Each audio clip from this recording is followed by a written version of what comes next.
4 seigneurs de guerre africains notoires. Avec la popularité de la campagne connue 2012 qui a battu des records sur internet, l'attention du monde s'est déplacée presque du jour au lendemain vers les problèmes de l'Afrique centrale. La vidéo créée par l'organisation à but non lucratif Invisible Children pour attirer l'attention sur le brutal seigneur de guerre Joseph Kony, elle avait obtenu 75 millions de vues en seulement une semaine. Kony n'est qu'un parmi une longue liste de seigneurs de guerre despotiques qui ont terrorisé le continent. Depuis les années 1960, des hommes comme Idi Amin, Charles Taylor ont commis des atrocités contre des Africains de l'Ouganda à la Sierra Leone. La popularité croissante du mouvement Kony 2012 espère attirer l'attention sur des zones touchées par ces hommes et d'autres où le meurtre impitoyable est la norme depuis des décennies. Voici un aperçu de 4 seigneurs de guerre africains les plus notoires. Idi Amin. Idi Amin était le commandant de l'armée ougandaise lorsqu'il a pris le pouvoir lors d'un coup d'état militaire en 1971. Il a dirigé l'Ouganda pendant 8 ans, période au cours de laquelle il a gagné le surnom de boucher de l'Ouganda pour sa brutalité. Selon Amnesty International, Amin était responsable de la mort de plus de 500 000 personnes pendant son règne. Il s'est engagé à la purge ethnique des Akoli et des Lango dans tout l'Ouganda et dans sa propre armée car il était constamment paranoïaque à l'idée d'être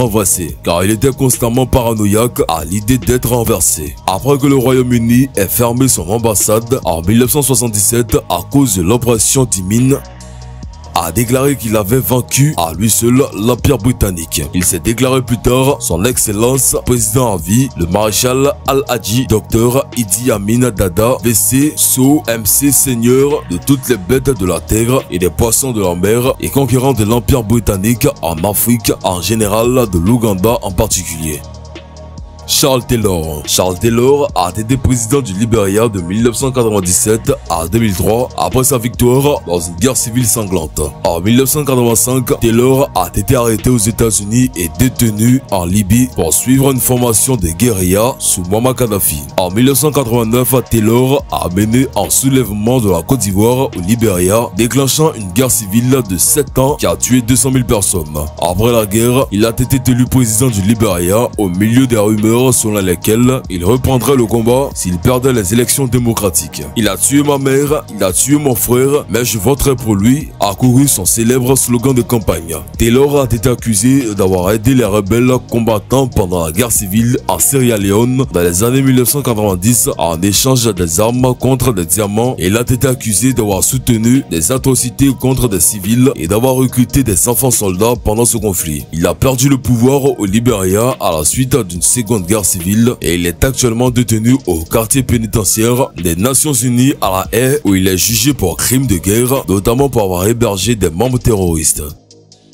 Jean Bédel Bokassa. Jean Bédel Bokassa, également connu sous le nom de Boucher de Bangui, a été le chef de la République centrafricaine et de son état successeur, l'Empire centrafricain de 1966 à 1979. Il a déposé son propre cousin et a pris le contrôle du pays en un coup d'état le soir du Nouvel An de 1965. Il a jeté la majeure partie de la structure gouvernementale du pays peu de temps après. Bokassa s'est nommé président à vie en 1972 et empereur en 1976, déclarant une monarchie.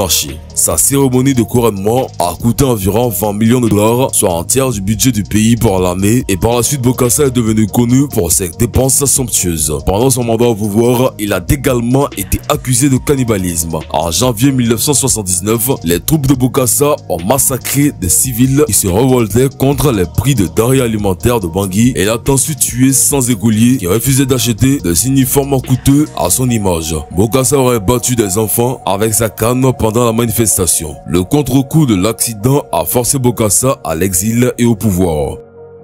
Robert Mugabe. Après la guerre de Rhodesian Bush, Robert Mugabe est devenu un héros national du Zimbabwe. Il a été élu président du pays en 1880. La 5e brigade zimbabwéenne, formée par des Nord-Coréens en 1981, après que Mugabe ait conclu un accord avec Kim Jong-il, a écrasé un soulèvement dans l'ouest du Zimbabwe au début des années 1980. On estime que 20 000 civils sont morts au cours de cette période que les Zimbabwéens appellent Kukurandu. La 5e brigade était était connu pour brûler les gens vifs et pour forcer les gens à creuser leurs propres tombes lors d'exécutions publiques. La question agraire a été la question la plus âprement contestée au Zimbabwe depuis l'arrivée au pouvoir de Mugabe, le gouvernement saisissant les terres de riches agriculteurs, pour la plupart blancs, et les redistribuant aux tribus locales. Les critiques disent qu'il a chassé les opposants de leurs terres pour des gains politiques au lieu de tenter de résoudre la crise alimentaire. Mugabe a été accusé de fraude électorale lors des élections 2002 et de 2000. En 2007, des dirigeants de l'opposition ont été emprisonnés, battus et tués selon des groupes de défense de droits.